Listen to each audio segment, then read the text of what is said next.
오늘 찬양처럼 오늘 하루 주님과 동행하시는 삶이 되시기를 주님의 이름으로 축복합니다. 계속해서 마가복음을 묵상하고 있습니다. 이제 제17회 예수사랑 VIP 초청잔치가 끝나면 저희 교육부도 시작할 텐데 우리 교육부 아이들도 말씀을 잘 묵상하며 전도에 열심을 다할 수 있도록 위해서 기도해 주시기 바랍니다. 동화 이야기로 한번 시작해 보겠습니다. 150여 년 된 동화라고 하는데요. 제목은 공주와 고블린이라고 하는데 우리나라 말로 바꾸면 공주와 도깨비 같은 제목으로 바꿀 수 있을 것 같습니다. 한 여자아이가 요정 할머니와 이렇게 몇 번 만나게 돼요. 그래서 서로 신뢰와 사랑을 쌓게 됩니다. 그때 요정 할머니가 여자아이에게 선물을 줘요. 어떤 어려움이 있을 때 이 실타래를 따라오면 너에게 어려움을 극복할 수 있는 길이 열릴 거야 라고 실타래를 주는데, 이 실타래가 아주 신기해서 눈에는 보이지 않아요. 그런데 손으로 만지면 그 실타래를 느낄 수 있는, 그래서 그 실을 느끼면서 걸어가면 어디로 갈 수 있는 길을 알려주는 실이에요. 어느 날 이 여자의 집에 도깨비들이 들이닥쳐요. 그래서 이 여자아이가 그 실을 만지며 그 길을 쭉 찾아가는데 희한하게도 이 도깨비 소굴로 가는 거예요, 실이. 그래서 가다가 돌무더기를 만나게 됩니다. 이상하죠. 어떻게 할까 하다가 그 돌무더기를 돌을 하나씩 옮기기 시작해요. 뒤로 가려고 하면 실이 느껴지지 않고 그 실은 앞으로 갈 때만 느껴졌거든요. 돌을 하나씩 치우는데 그 돌무더기 안에서 누구를 발견하게 되냐 하면 한 소년을 발견하게 돼요. 그 소년을 구출하게 됐어요. 그럼 그 소년은 도깨비들한테 갇혔으니까 다시 돌아가야 될 거 아니에요. 그 소년이 온 길을 돌아가려고 하는데 이 여자아이가 그 소년을 붙들어요. 그쪽으로 가면 되지 않는다. 이쪽으로 가야 돼. 왜? 실이 그쪽으로 가고 있으니까. 라고 해서 그 실을 끝까지 따라가다가 나가는 길을 발견하게 돼요. 이렇게 돌무더기를 치울 때 이 여자아이의 손이 많이 아팠겠죠. 그럼에도 불구하고 그 실을 끝까지 따라갑니다. 여러분, 이 여자아이는 왜 그 실을 끝까지 따라갔을까요? 이것이 첫 번째 질문입니다. 뒤로 돌아가는 것도 쉬울 텐데 왜 더 험난해 보이고 막혀 있는 것 같은, 어디로 갈지는 모르겠는데 왜 그 실을 끝까지 따라갔을까요?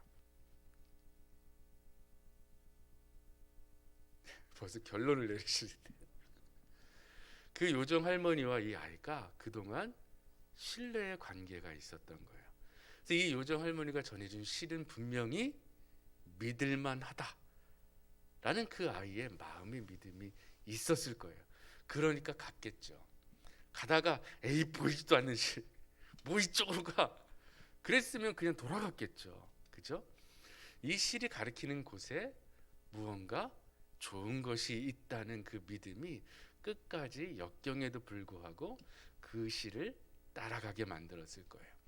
오늘 여러분 말씀 속에 보면 예수님께서 제자들을 부르세요. 직접 부르러 가세요. 이 시대에 선생님이 제자를 부르러 간다는 것은 말도 안 되는 일이었어요. 제자들이 아주 훌륭한 선생님들에게 찾아가서 제가 제자가 되고 싶습니다, 선생님.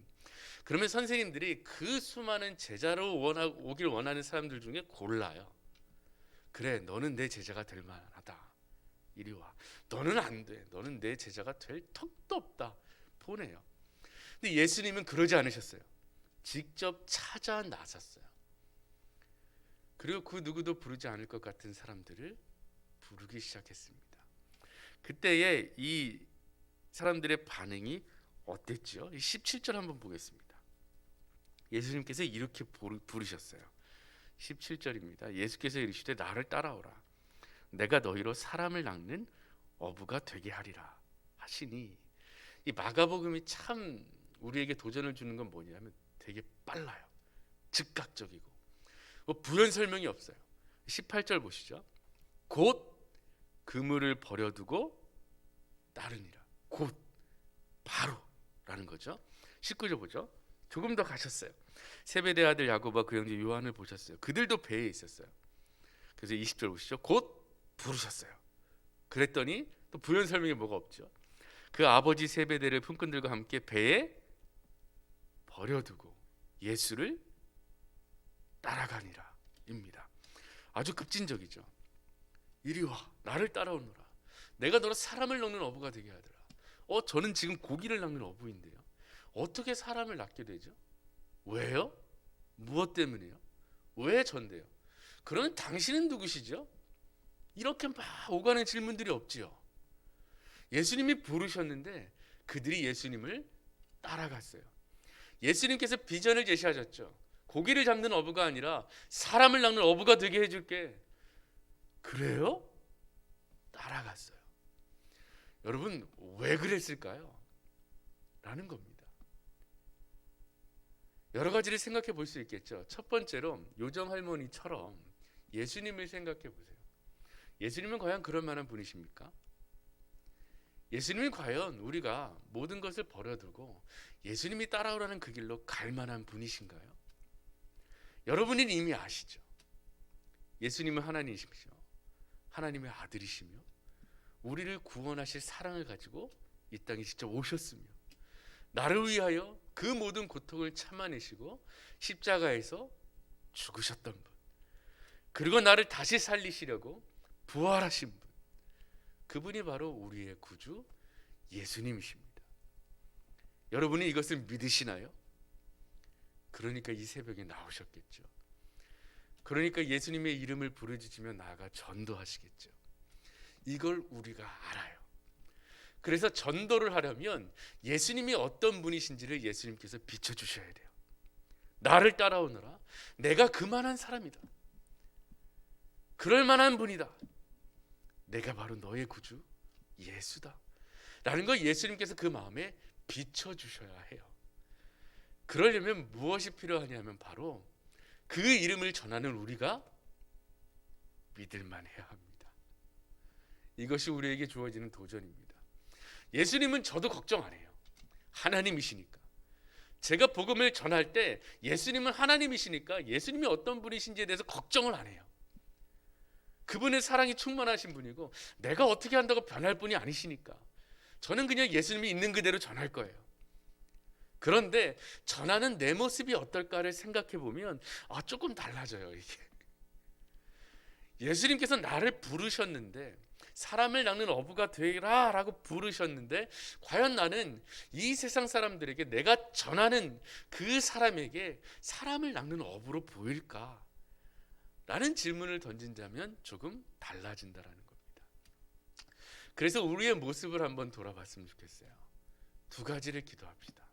첫 번째, 나를 구원하셨던 것처럼 내가 예수님을 만난 것처럼 우리가 예수님을 전할 때 그 사람도 예수님 만나게 도와주세요 라고 기도해 주십시오. 두 번째입니다. 예수님을 전하는 내가 먼저 예수님을 믿는 사람으로 보이게 해주세요 라고 기도해 주십시오. 그러면 우리가 몇 가지 노력하게 될 거예요. 사람을 낚는 어부로 사는 건 뭘까? 라는 걸 우리 자신에게 질문해 보기 시작하는 거예요. 예수님은 우리가 어떻게 해야 사람을 낚게 하실까요? 웃자 하고 낚고 웃자 하고 낚고. 저도 그랬으면 좋겠거든요. 그냥 말 한 몇 마디 던지면 교회를 훅 와서 예수님 믿고 나가서 애들 만나다 야 교회 가자 이러면 다 끌고 오고 이랬으면 좋겠어요. 근데 한 사람을 전도하기는 오랜 기간이 걸리죠. 그때 필요한 것이 바로 여러분의 노력입니다. 여러분의 사랑, 여러분의 기도, 여러분의 포기하지 않는 마음, 그리고 세상 속에서 예수님을 믿으면 얼마나 좋은지, 예수님을 믿으면 어떻게 되는지, 예수님을 믿는 사람들은 얼마나 다른지 이런 것들을 보여주셔야 합니다. 예수님은 믿을 만한 분이십니다. 또한 그 소식을 전하는 우리도 믿을 만한 사람이어야 합니다. 마치 이 소녀가 보이지 않는 실을 끝까지 따라갔듯이 예수님은 보이지 않지만 우리가 그분을 끝까지 따라가지요. 왜요? 놓칠 수 없으니까. 그분을 따라가야 천국이 있으니까. 그래서 우리가 놓치잖아요. 보이지 않는데. 그 보이지 않는 하나님을 어떻게 전하시겠습니까? 그 보이지 않는 하나님을 끝까지 붙들고 따라가는 그 모습을 우리가 보여주는 겁니다. 그렇게 따라가다가 누군가를 만나요. 이 아이가 구출해낸 소년처럼. 그 소년이 물어봐요. 왜 그리로 가느냐? 믿을 만한 분이 길을 보여주셨기 때문이다. 그쪽이 아니라 이쪽이다 라고 방향을 제시해 주시는 분들이 바로 여러분이 합니다. 우리가 모르는 길을 갈 때 내비게이션을 믿고 가잖아요. 정말 모르는 길을 갈 때는 내비게이션을 믿고 가잖아요. 그들은 모르는 길입니다. 그러나 이미 알고 있는 여러분들이 그 길을 보여주셔야 합니다. 저쪽이 아니라 이쪽이라고. 세상이 아니라 교회라고. 돈이 아니라 예수님이라고. 그래야 하나님 나라가 그 눈에 보이게 될 겁니다. 전도 이제 한 달 남았습니다. 열심히 노력하시고 여러분의 그 모습과 삶 속에서 그들도 하나님과 예수님을 발견하게 되기를 간절히 기도합니다. 기도하겠습니다. 전능하신 하나님, 우리를 구원하신 그 사랑과 그 능력이 우리가 기도하는 그들에게도 나타나게 될 것을 믿습니다. 우리에게도 올바른 길을 제시하시고 그 길 걸어가게 하셨으니 그들도 주님께서 불러 주시옵소서. 그리하여 진정한 길을 발견하게 하여 주시며 우리와 같이 함께 손잡고 예수님과 함께 그 길을 걸어갈 수 있도록 도우시옵소서. 오랫동안 기도하신 분들도 계십니다. 그러나 포기하지 않고 끝까지 갈 것이오니 주여 역사하여 주시옵소서. 그리하여 오늘 부른 찬양처럼 주 예수보다도 귀한 것은 없네, 주 예수보다도 귀한 것은 없네 라고 함께 고백하며 기쁨으로 주님을 찬양하는 예수님의 제자가 되게 하여 주시옵소서. 모든 것 주님께 맡기며 우리 주 예수 그리스도의 이름으로 기도합니다. 아멘.